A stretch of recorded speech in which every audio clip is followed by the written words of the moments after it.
Hello guys, welcome back. In this video I will show you how to fix screen rotation not working on your HMD Arc.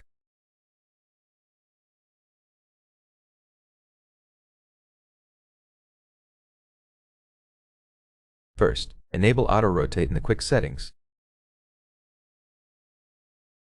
Swipe down twice and make sure it says auto rotate on.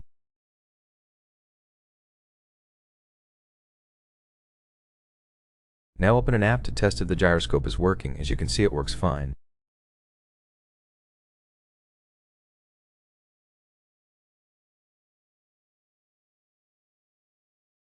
Try another app like Messages, and everything works just fine.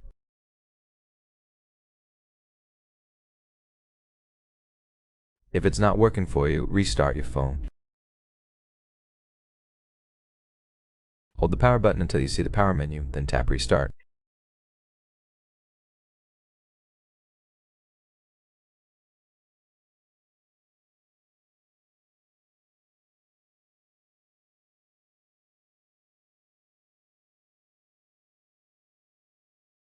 After the restart, update your software to fix any sensor issues.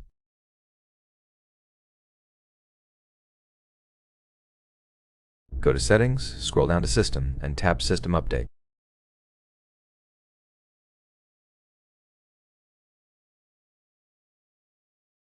That's where you can update your software. I hope this video was helpful. If it was, leave a like, subscribe, comment, and I'll see you in the next one.